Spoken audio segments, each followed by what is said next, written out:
Combini. On est parti. Bon Mao, est-ce que tu acceptes les pleins pouvoirs? Putain, avec grand plaisir. Enfin mon rêve.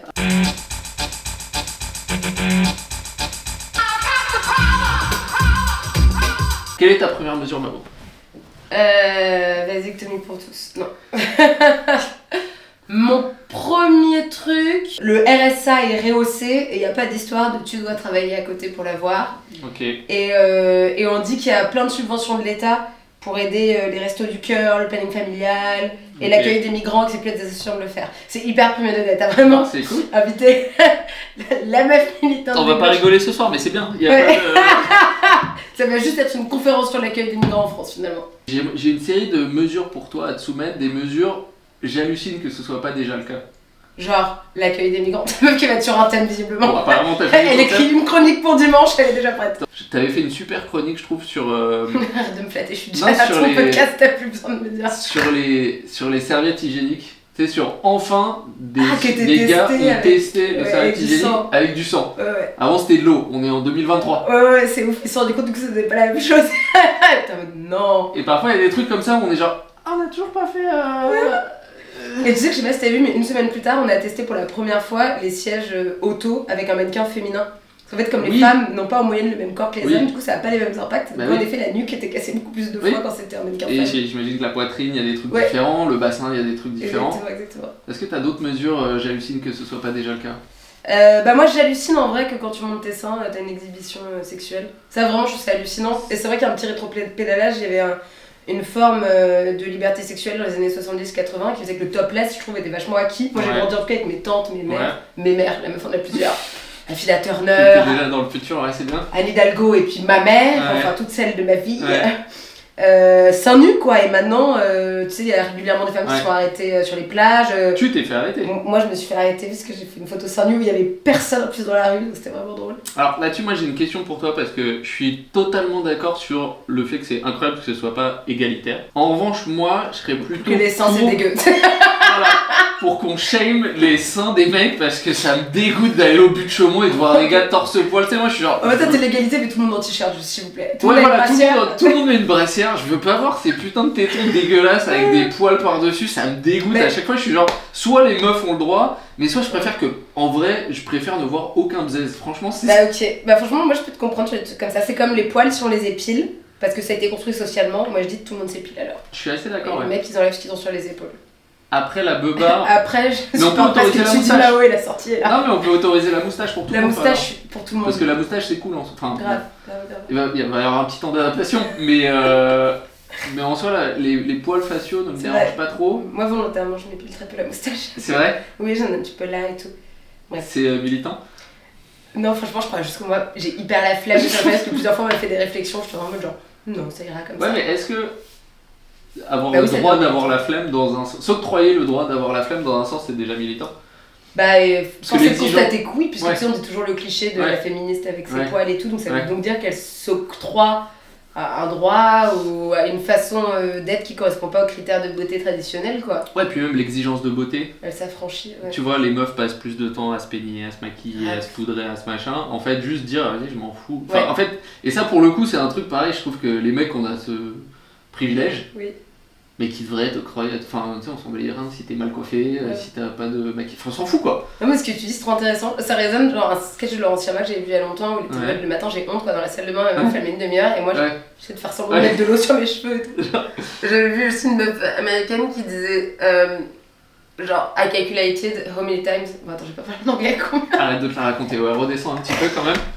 La meuf elle a fait 8 mois d'Erasmus en Angleterre il y a 8 ans, elle est en mode genre so you know what So I you mean. know, it's... C'est que les meufs, genre, elles perdent énormément de temps to get ready. They Ouais. get ready to go to bed. Là, j'ai jamais vu un Ouais. gars get ready to go Ouais. to bed. He just goes to bed. Ouais. Et les mecs ils se get même pas ready pour se get ready le matin, enfin tu vois c'est ni le matin ni le soir, c'est on est jamais, on se réveille genre bon, ça, je suis pas mort, voilà, allez hop, on est parti quoi. Qu'est-ce qu'il y aurait d'autre comme droit complètement oublié pour les meufs? Bon là. Ou pour les droits arc-en-ciel, j'en sais rien. Bah je sais que le parcours pour la transidentité afin d'avoir des papiers, enfin je suis pas la meilleure personne pour en parler, mais je sais que c'est extrêmement long, ça correspond pas du tout à ce que demandent les concernés.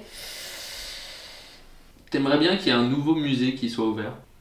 Bah alors figure-toi qu'il y a un musée du féminisme qui a ouvert à Angers l'année dernière et c'était le premier. Ok. Et là aussi j'avais fait des vannes chez Piquant parce que j'étais en mode genre il y a un musée du tire-bouchon, il y a un musée du cendrier, C'est il vrai. n'y a pas de musée des droits des femmes. Alors que c'est tout juste une histoire, une sociologie. Et c'est à Angers. Et c'est à Angers. Du coup, Ok. ma vanne, c'était enfin une raison d'aller à Angers. C'est méchant parce qu'il y a un super comédie club à Angers. Ça fait C'est deux vrai. raisons. Ça fait au moins 2 raisons d'aller Ok, à ça Angers fait en vrai. deux. Mais t'y es allé à ce musée ou pas? Non. Mais je suis allée au Comedy Club d'Angers. C'est vrai qu'ils sont super sympas. Guys, continuez de m'inviter. Un musée des paillettes, mais peut-être qu'il y en a un. Ça serait juste pour mon exubérance.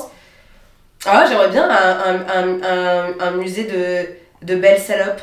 Je sais pas, genre, en gros, genre, redonner à des femmes qu'on a souvent considérées comme des femmes superficielles leur titre de noblesse Hmm. et montrer à quel point finalement elles ont été courageuses et tout. Là, je pense à Anna Nicole Smith ou Pamela Anderson. Hmm.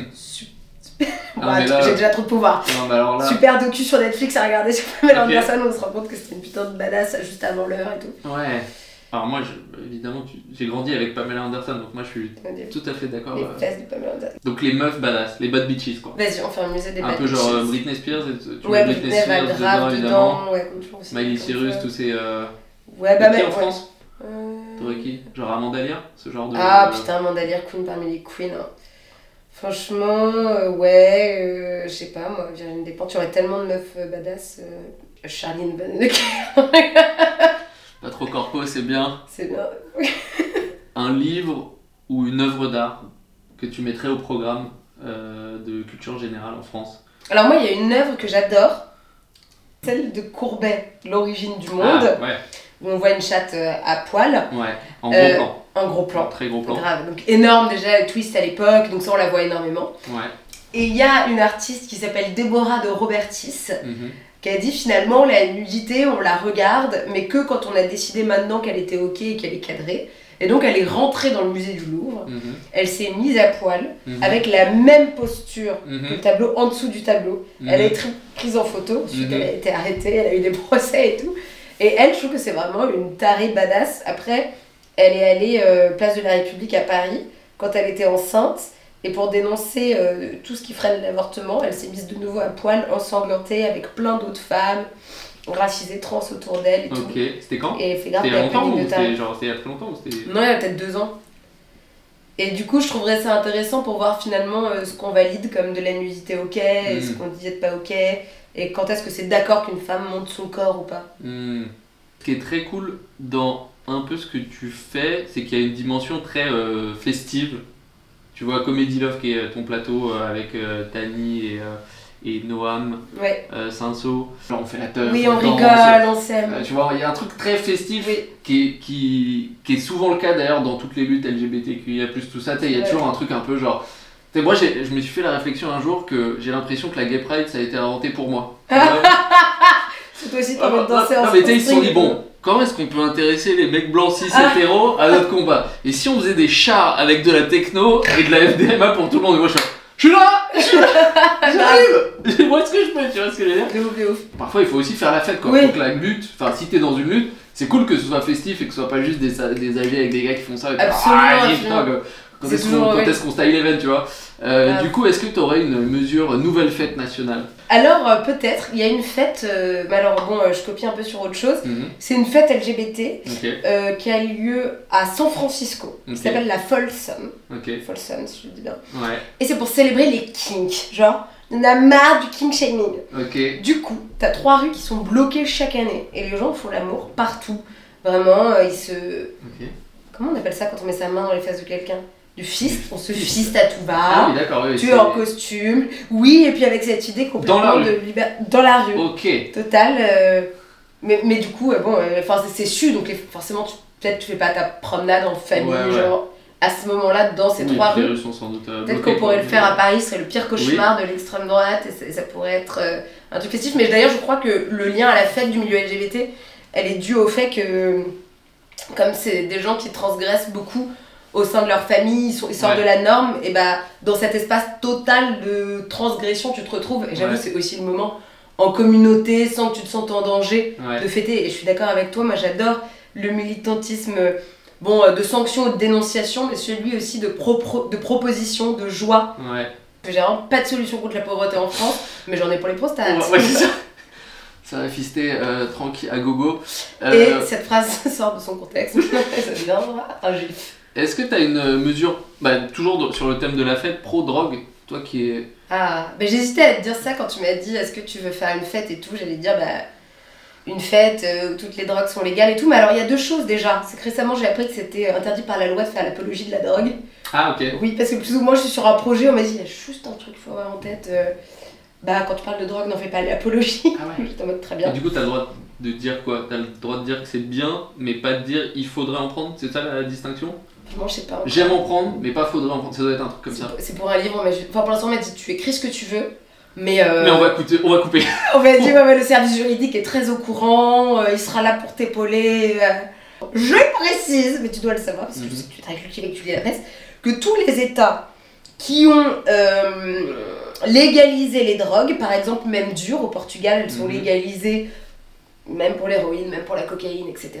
Finalement, il y a moins de morts d'overdose parce que du coup s'ouvrent des centres de prise en charge, les gens se sentent moins exclus, finalement se droguent mieux, plus encadrés et moins, il y a moins de morts et tout. Et t'as des programmes de réinsertion, enfin tout ça peut pas aller l'un sans l'autre, mais c'est aussi que tu mets fin à tous les trafics finalement de l'économie souterraine. Je reprends mon bac ES. Merci. Qui finalement revient puisque tu le légalises avec des taxes et en plus tu fais gagner de l'argent à l'État qui du coup peut être versé aux associations qui le prendraient en charge.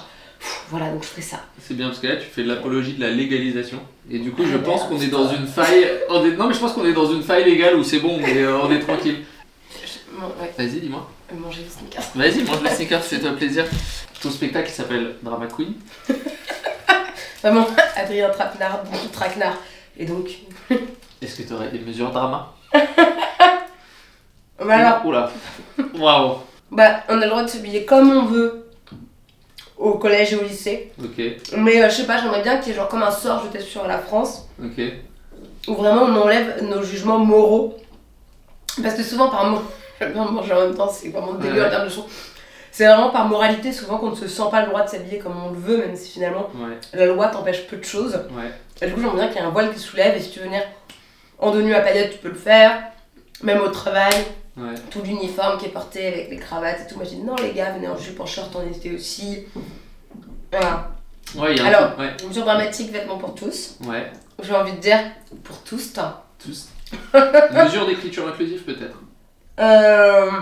Oui, je pense que l'inclusivité, elle peut devenir plus acceptable par l'ensemble des gens si, déjà par le langage, on aide. C'est vrai, c'est à partir du moment où on dit qu'il y a des autrices qui existent, qu'on commence à visualiser dans sa tête des femmes quand on pense à l'écriture. Tu vois, par exemple, quand on te dit un docteur, c'est vrai qu'on visualise tout le temps un homme si on commence à dire une doctoresse et tout. Moi, je pense vraiment que l'écriture et le langage est hyper puissant dans la formation des idées de ce qui est acceptable. D'ailleurs, jusqu'au code napoléonien, 1800, entre 4 et 16, j'ai envie de te dire, les femmes avaient beaucoup de droits et la plupart des métiers étaient partagés. Et c'est à ce moment-là que les femmes ont de nouveau été rangées. Ça a été mis... Voilà. Et selon le dernier spectacle de Noémie Delattre que je suis allée voir, la guerre du sexe a remplacé finalement la guerre des classes. C'est une façon de pouvoir garder un ordre étatique et qu'il y ait quand même des gens qui se disputent entre eux pour que la bourgeoisie puisse garder les moyens de production. Voilà, après c'est vrai que t'as d'autres épisodes de podcast avec des gens qui font des blagues. Est-ce que t'as une mesure de petite dictatrice du coup?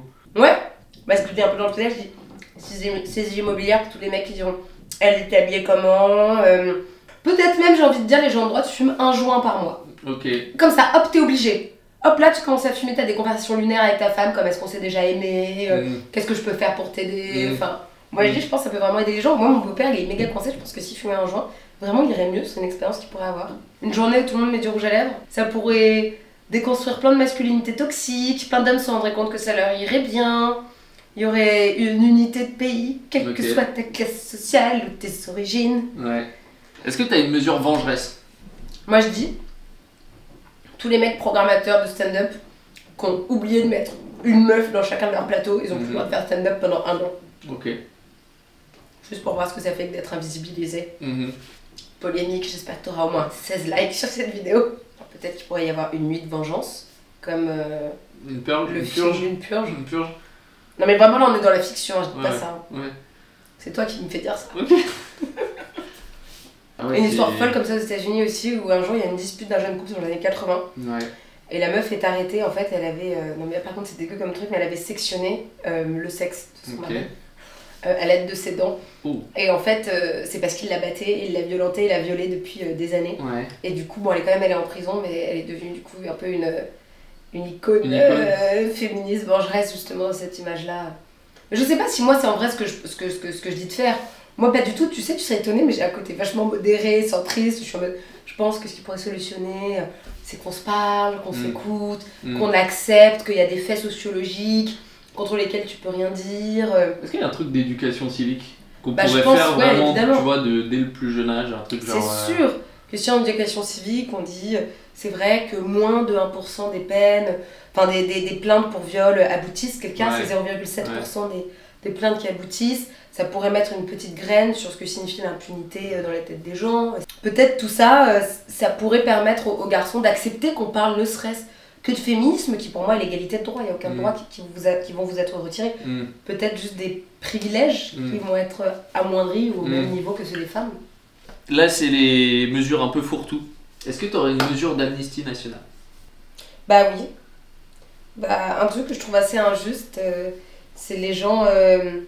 qui volent dans les magasins parce que tout simplement ils peuvent pas se payer à manger et qui sont arrêtés, voire emprisonnés pour récidive. Ça, j'aimerais bien que non seulement il y ait une amnistie, mais qu'ils aient droit à un repas par jour. Tu sais, il y avait des histoires fous de caissières qui juste ramenaient chez elles les produits qu'elles allaient périmer le même jour, elles s'étaient toutes fait virer de leur taf et tout. Ça, j'avoue, c'est un peu un truc que je saisis pas. Et aussi tous les squats. C'est la garantie propriétaire. Non, mais il y a plein de squats, il y en a peut-être parfois, j'avoue, qui dépassent les bornes, mais il y a aussi plein de squats qui deviennent vraiment des endroits de création artistique, d'accueil, de refuge pour les gens qui en ont besoin et qui se font péter par des mairies et tout. J'aimerais bien qu'on leur laisse les clés. Ok, c'est mignon. D'accord. Non, c'est chou, vraiment, je trouve ça très chou. Est-ce que tu aurais une mesure, c'est peut-être un détail pour vous? C'est-à-dire une mesure que les gens ne vont pas forcément remarquer, une petite mesure, un petit truc du quotidien ou pas, qui est important pour toi? Tu sais qu'il y a une mesure qui est passée pour qu'il y ait un certain nombre de séances de psy par an qui soient à 40 €, il y en a 8. Mais la plupart en fait, des psys ont refusé les mesures parce qu'ils trouvaient ça mal fait. Et j'avoue que le fait que la santé mentale et les problèmes d'addiction soient pas pris en charge par l'État, t'as les CMP qui existent, mais qui sont donc des unités psychiatriques de quartier, mais qui sont en fait surchargées. Donc il faut que ton dossier soit assez grave pour y être un moment. Moi ça a été le cas, mais au bout de 6 mois on m'a dit maintenant faut partir parce qu'il y a plus de place pour toi, il y a des gens dont l'enjeu est plus important et tout. Ça marche comment? C'est genre c'est l'hôpital de ton quartier ou c'est comment? Franchement, je sais pas comment dire, c'est des petites maisons qu'il y a dans chaque quartier, dans chaque ville de France. Je sais pas, Donc t'appelles pour dire ton problème, là t'as une infirmière au téléphone qui dit oui ou non, parce que c'est donc surchargé, il n'y a pas assez de subventions et d'argent. Si elle te dit oui, tu la rencontres, là tu redis ton problème, ensuite ils ont une réunion chaque semaine où ils disent les nouveaux arrivants. Et là, ensemble, avec les médecins, les infirmiers, ils disent telle personne on va la prendre en charge, on va lui offrir tel soin. Moi on m'avait permis par exemple un psychiatre et une psychologue par semaine. Mais après, au bout d'un certain temps, il y a des gens médicamentés. C'était en 2020. En plus, 2020, c'est l'explosion des. Ah oui, en plus, c'était l'année en mode. Avant Covid ou pendant le Covid? Non, pendant le Covid. Et donc, il y a plein de gens qui ont fait des décompensations psychiques. Ça avait tiré très fort?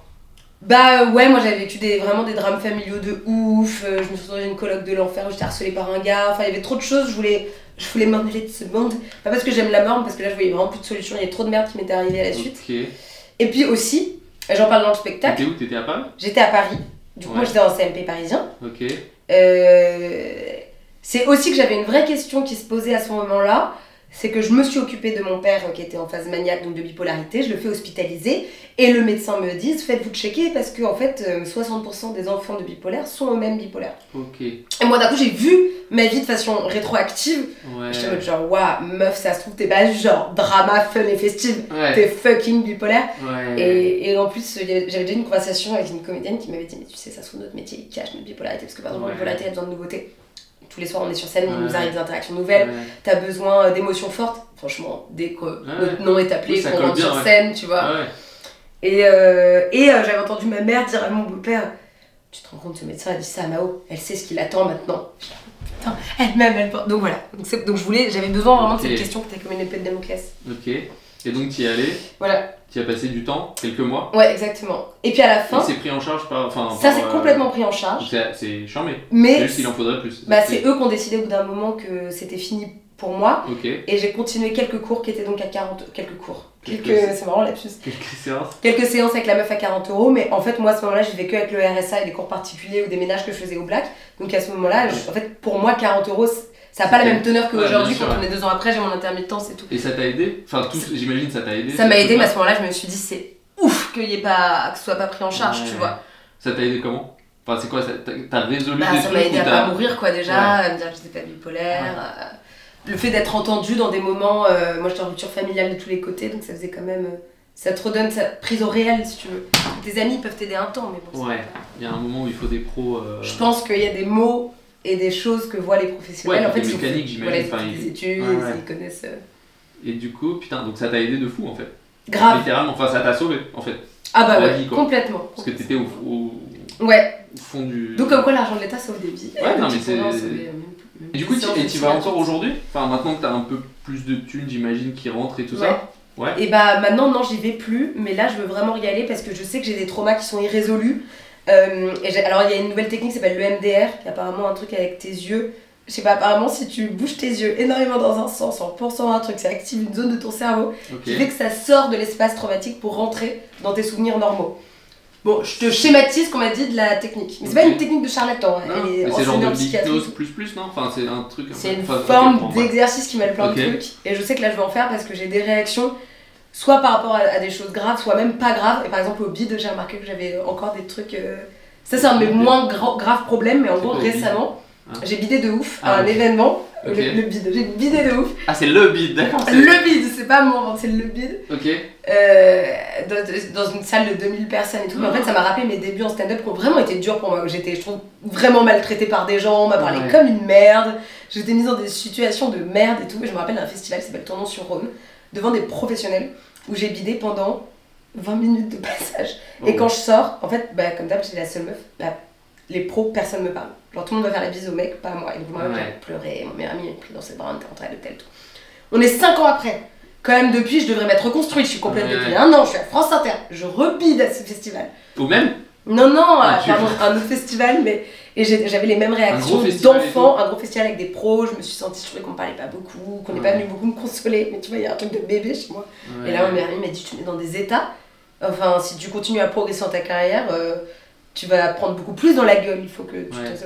Bon, ça, c'est un moins pire problème, mais je les rappelle aussi à Ouais. l'agression, des trucs, il faut que je sens. Donc voilà, Mais parce là, je que- me cherche une psy. Ouais, mais parce que aussi, en fait, je trouve le stand-up, les hauts sont très hauts. Ouais, et les basses. Et du coup, bah, fatalement, ne serait-ce que par effet de contraste, les bas sont. Ouais. Et en fait, c'est les contrastes presque qui sont les plus, Ouais. les plus durs, je pense, à encaisser psychiquement en fait. Ouais. Parce qu'on n'est pas. Enfin, en effet, je pense, globalement, pour être dans une certaine zone, nous on kiffe parce que tu sors de la zone, tu fais. Ah, Ouais. je suis le roi du. Ah Ouais, grave, grave. Et ça, c'est. Et en plus, on est amené à faire tout ça. Moi, je pense que toute notre taf, c'est d'être viré. Tu vois, Ouais. on va rentrer dans une radio pour être viré un jour, on va rentrer dans une télé pour être viré un jour. Même parfois, je trouve qu'on adore construire des idoles et après on les détruit. Hmm. Moi, j'ai déjà vécu, par exemple, d'être. On me dit à un moment que je suis résidente dans un comédie club au cachet. 2 semaines après, on me dit que je le suis plus. Et ça, c'était un peu à mes débuts. Je me rappelle que je l'ai vécu en mode, bah j'arrête le stand-up. Enfin là, je suis en mode, ok, donc en fait, il n'y a pas un moment où. Ouais, ouais. je dois être- Non, c'est vrai qu'il y a un truc de. Ouais. Et puis en plus, les stand-uppers, tant que t'es pas arrivé, c'est-à-dire tant que t'as pas Ouais. ton vrai public, t'es à 3 embrouilles de plus pouvoir payer ton loyer ou ton Mais emprunt. grave, Vraiment. grave. T'es sur des œufs un peu tout T'es le temps. toujours à 3 D'ailleurs, tes embrouilles œufs à mettre près. dans tous les paniers. Si le gars a passé une mauvaise journée, toi t'as passé une mauvaise journée et l'autre meuf a passé une mauvaise journée, en 20 minutes, t'es là genre, eh ben comment on achète des carottes pas chères? C'est ben voilà, est-ce que vous avez des plans T'as raison, on est pour, tellement à 3 embrouilles de payer notre loyer. C'est ouf, C'est hein. très politique. Ouais. Putain, t'as envie de cracher sur les gens, il faut jamais le faire. Puis, ouais, moi, tellement de choses que je me retiens de faire et de dire.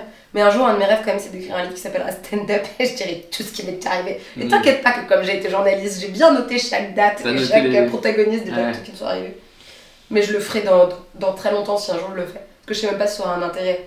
À part un truc vengeresque ou si ça n'a pas un intérêt journalistique, je le fais pas. C'est peut-être ça ta mesure. La mesure C'est vengeresque, ton livre, c'est que la meuf, c'est vraiment, elle est le centre de son propre monde, quoi. Pour la France, je m'offre que tout le monde achète. Tout le monde lit ce Je lis et dit pardon ma haute, t'as t'étais comme une merde. Et aujourd'hui là, t'es dans une phase de win, on peut le dire. Enfin, t'es dans une bonne phase. Un peu, de oui, c'est weed, vrai. qui dure depuis quoi, un an à peu près. Je dirais, ouais. Euh, Un peu de. Comment on dit quand t'as le mojo? mojo, Je dirais que là ouais. j'ai le mojo pro, j'avoue.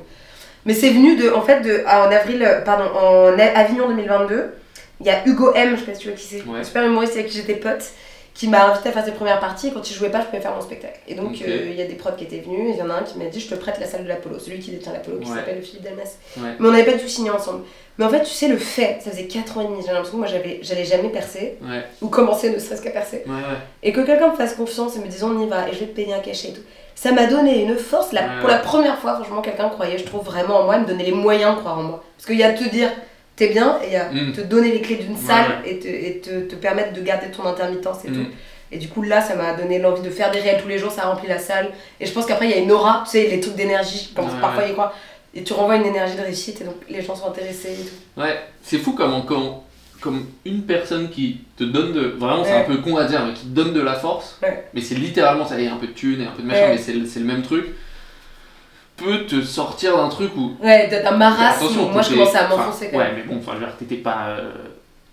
Je l'ai pas mis là, mais non, mais tu tu vois, vois, t'étais pas une La loose petite loge m'avait du pas tout. reprogrammé. Mais Oui, ouais, tu sais, il y mais avait plein t'avais de des trucs. looses, t'avais des. J'avais fait Radio Nova, il n'y a Ouais. pas de radio qui m'a embauché après, entre Ouais. Inter et Radio Nova, il faut réaliser qu'il y a plus de 2 ans et demi. Ouais, ouais. Donc il n'y a pas du tout le truc de Ouais. Oui, ça t'as m'a pas eu aidé. le- Non, non, non, non. Le Tu vois tourbillon de la Attends. win instantané, quoi. C'est Riyad Graham, il a un super stand-up à aller voir. Je trouve qu'il a la meilleure métaphore là-dessus où il dit le stand-up, on est tous à une gare et on prend le train et parfois tu crois que tu prends le train et tu vois un pote prendre le train. En fait, il revient, c'était pas son heure. Bah tu vois, je trouve qu'à un moment Radio Nova, ah non, non, t'inquiète pas. Parfois tu crois que c'est ton heure, tu t'avances vers le train, il part avec tous tes Et potes. il part avec tous tes potes, je l'ai juste raté à 5 minutes, les gars! C'est mes potes. Bah d'ailleurs avec le Comedy Love, tu vois, moi j'ai commencé avec Tani. Ouais. Et Tani, elle a eu une reconnaissance plutôt que moi, avec des télés quand même qu'elle a pu faire, une appréciation, elle faisait des premières parties de gens et tout. Et je sais que j'avais cette sensation de mais on était dans le même train pourtant. On est à côté. Voilà. Mais bon, genre là pareil, tu vois, moi je suis allée à Ouais. Inter, elle est venue à Inter finalement. Ok. On était à côté. Je pensais qu'on était un duo, moi. Omar et... Non. Est-ce que tu aurais une mesure pour redécorer l'Elysée? Tu sais, on pourrait faire de l'art-thérapie à l'Elysée. Et tous les gens qui se sentent pas écoutés par l'État, on leur dit t'as une salle, tu t'exprimes et tu mets ce que tu veux. Mais tu l'exprimes par l'art. Ce qui est beau avec la colère, en plus, c'est d'en faire de l'art. Quand t'étais petite, tu peignais sur les murs de chez tes parents ou un truc comme ça ou... Non, je peignais pas sur les murs de mes parents parce que ma mère était extrêmement sévère. Ouais. Mais je dessinais énormément. C'était mon Ok. refuge. Mon grand-père était peintre et il me gardait, donc il m'a appris à Ok. peindre. Ah ouais. Et ouais. Et quand T'es- t'as pas entendu toute l'histoire que j'ai raté les beaux-arts et tout? J'ai commencé J'ai entendu stand-up. les beaux-arts, mais je savais pas que c'était peintre. Si. Enfin, je savais pas que c'était. Je pensais que les beaux-arts c'était genre. En fait, peintre ou BD. Enfin, à ce moment-là, je faisais Ok. aussi beaucoup de BD, Ouais, tu faisais de la BD, beaucoup de ça, je savais, caricature et ouais. tout. Mais beaucoup de peinture aussi. Ok. Ah Ok. Et du coup, quand j'ai raté les beaux-arts, j'ai commencé à faire du graphe. Donc finalement, là aussi, ouais, c'était vraiment de la peinture. Parce que c'était des grands dessins que je collais. Ouais. Ou. Comment on appelle ça, baby? Des quand tu frises prends- Non, des. Bah, je le faisais d'ailleurs au début avec Alfred. Ok. Notre histoire d'amour, quand Ouais. on était amoureux, quand c'est comme ça, c'est qu'on taguait ensemble. Alors Oh. moi, ça avait fait battre mon cœur de jeune nénette de 22 ans. Puis il faisait du rap, je suis en mode, ce mec est trop cool. Oh, ça c'est vraiment un move de lycéen. En vrai. Ah ouais, bah alors moi, il m'a fait tomber comme une pâquerette, crois-moi bien. Et alors je faisais, qu'est-ce qu'on faisait? On découpait dans des sets de table, et donc ça faisait des pochoirs, voilà. Et ça venait du fait que, tant pis, je voulais quand même montrer ce que je faisais. Le stand-up est arrivé vraiment genre 2 mois après dans la même théorie. J'ai arrêté le conservatoire, du coup j'ai montré quand même. Ouais. Mais enfin bon, il a fallu 5 ans pour que je devienne drôle, donc c'était un peu long quand même. Bon, c'est pas grave, chacun son choix. Ouais, chacun son chemin. Hein. Mais c'est marrant, donc toi tu disais. Tu dis souvent que t'as raté les concours des beaux-arts, de certaines écoles de Sciences Po. Sciences Po, ouais, De journalisme, journalisme. conservatoire de théâtre. Bon, alors Sciences Po, je crois que moi j'étais restée trop une cancre parce qu'il y a vraiment un truc où j'ai jamais eu. Enfin, j'ai jamais eu des résultats au concours en termes de notes qui étaient Ouais. bons. Ouais. De là à dire que je suis conne, je préfère dire que je fumais trop de joints et que j'étais pas assez cultivée à l'époque. Ouais, ouais. Mais en école de journalisme, ce qui m'a scié, c'est que j'ai été refoulée de plein de trucs parce que j'avais une personnalité vraiment trop originale et trop forte, tu vois. Ouais. Et donc, ouais, j'aimerais trop parler d'éducation nationale. On me dit que c'est d'accord d'avoir des personnalités différentes, d'avoir des intelligences différentes. On peut pas faire d'éducation nationale Montessori, mais je trouve que vraiment on valide qu'une forme d'intelligence Ouais, ouais. et que. Oui, c'est les Et qu'on groupes de valorise concours. pas les gens qui, je trouve, qui dessinent bien, qui ont un groupe de musique trop bien à 16 ans et qui sont déjà sur SoundCloud, alors que pour moi c'est une forme d'intelligence qui est tout aussi équivalente qu'un gars qui va me faire des putains de fractions et qui va aider à faire le futur des Marianne, quoi. Et l'école de mode, l'école de ma vie, parce qu'en fait voilà, donc tu me demandais si je peignais tout le temps, je peignais tout le temps, c'était ma façon de parler aux autres, en plus je suis très introvertie quand j'étais petite et je parlais pas du tout avec les autres, j'avais pas d'amitié avant mes 12-13 ans. Et ma passion c'était la mode, à tel point que d'ailleurs à 12 ans en 5ème j'avais rencontré Yves Saint Laurent, parce que j'avais envoyé mes dessins par la poste à Pierre Berger. Incroyable. Et donc moi j'étais persuadée que j'allais devenir styliste, et pareil j'ai eu l'école de mes rêves, mais j'avais pas d'argent, mes parents ont refusé d'être garant du prêt que je faisais auprès de la banque. Et ensuite j'ai passé une bourse qui est organisée par le magazine Elle pour payer les frais de scolarisation à une meuf chaque année. Jusqu'à mes 23 ans, j'ai jamais eu. T'aurais pu être styliste du coup ou ça aurait pu si j'avais de l'argent, ouais. peut-être. Mais du coup, je me dis rien n'est jamais fini. Ouais. Moi en plus, j'ai pas envie de vieillir en faisant du stand-up. Il y a un truc où je suis un peu en mode genre, je veux vivre ça dans ma vie un jour. Et je me dis tout le temps, genre à 40 ans, je deviens décoratrice d'intérieur. Je marie une sugar mommy ou un sugar daddy, où on est en troupe, et me donne de l'argent. Et là, je fais une collaboration artistique et je fais ma propre marque de mode. T'as l'air d'avoir déjà un plan, c'est ça qui est bien. C'est quand même assez. Alors, il y a cette histoire de réchauffement climatique et de fin du monde qui arrive aussi, mais j'aimerais bien le faire. Et toi? Moi quoi? Est-ce que tu veux faire ça toute ta life ou t'as pas encore de plan d'humour? Non, moi jusqu'à preuve du contraire, ce sera ça, ouais. Ah ouais, si tu as la chance de pouvoir vieillir avec ce métier, tu vas le faire. Ouais. Mais ça, moi j'adore le fait que t'adores que ça. Moi j'aime dans le stand-up que ce soit un arbre et qu'il y a plein de branches. Ouais. Tu vois des trucs genre Georges Carlin, il a fait ça pendant plus de 50 ans et il est mort une semaine après sa dernière scène. À genre 80 balais, tu vois, un truc comme ça, 70, c'est vrai qu'il y a une beauté très... tu vois. Oh yeah, tu fais... Mon rêve, ça serait de faire que ça. Et non, le seul truc qui est cool, c'est écrire une série genre Larry David, tu vois. Moi, mon modèle, c'est Larry David. Si je peux être Larry, enfin pas être Larry David, c'est impossible, c'est comme un gars qui dit je veux être Mozart, ça n'a aucun sens, mais c'est juste écrire une série, ça je trouve c'est cool. Ou de faire de la chronique, bah tu vois la chronique, moi je considère que c'est pas tout à fait de la scène. La chronique. D'ailleurs moi il y a plein de gens qui ont des débats sur est-ce que je suis meilleure en chronique ou sur scène, ce qui est toujours un peu vexant dans l'un des deux cas. Tu vois il y a des chroniqueurs, moi je trouve hyper talentueux, Guillaume Meurice je trouve genre vraiment hyper talentueux, entre à la fois le travail de terrain avec les réponses, à la fois les blagues et tout, j'en avais oublié qu'il était humoriste comme nous à la base. Genre c'est un gars qui faisait le festival d'Avignon il y a 20 ans, apparemment déguisé à moitié en travailleuse du sexe, qui donnait des cigarettes aux enfants, et il avait un spectacle sur la mort, et donc il vient vraiment de la scène pure et dure. Mesure finale, alors ça, tu partiras au bout de combien de temps? Je partirai au bout de 2 ans, je fais trop la teuf, je me laisserai, de toute façon ça c'est fini très vite. Ah tu continuerais à faire la teuf pendant que t'avais plein de pouvoir? Bah ouais après, mais du coup après j'en fais une série complètement scandaleuse, je sors un brûlot, un livre où je raconte des choses folles comme Rachida Dati qui m'aurait dragué, peut-être moi qui aurais genre accepté la drague parce qu'après tout, pourquoi pas, elle reste attirante. C'est qui toi la personnalité politique que tu baiserais? Non, que tu aimerais, avec qui tu aimerais flirter, ne sexualise ou pas trop les gens. Alexandra Ocasio-Cortez. Ah, AOC! Sorry, on est... J'avoue, putain, grosse slay. Et Bernie Sanders. Mais pour le... Juste pour la discussion au cours du film. Ouais, pour rigoler, je suis sûr qu'il est trop rigolo. Il doit être tout le temps énervé. Quelle icône, putain. Je pense qu'il doit être un peu comme mon daron, quoi. Très bourru, mais avec un bon fond. C'est sûr qu'il a un bon fond, tu vois. Grave, il met des moufles et tout. C'est complètement superficiel. Donc ouais, moi ce serait ça. Je trouve que Najat a beaucoup de charme également. Mais Rachida Dati, il y aurait un truc. Je voudrais vraiment qu'elle m'invite, me faire boire du vin blanc, me payer des escarpins Yves Saint Laurent. Elle a du charme, Vraiment, l'amour interdit de la 6ème République. Je pense dans la 6ème République, évidemment cofondée avec... toi tu passes à la 6ème République, on est d'accord. Avec Louis Boyard. À qui tu laisses les clés? Mais putain, en fait, ça me fait trop rire ce que je pourrais te dire des choses genre... Bah je sais pas, à FIDA, ce serait Fun et Pop. Mais j'ai envie de te répondre au premier degré, je le laisserais à des associations, en fait, à des gens qui connaissent mieux le terrain finalement. Parfois que des hommes ou des femmes politiques. Du coup, je ferais un conglomérat, genre... des 20 associations à qui on doit tellement, Abbé Pierre.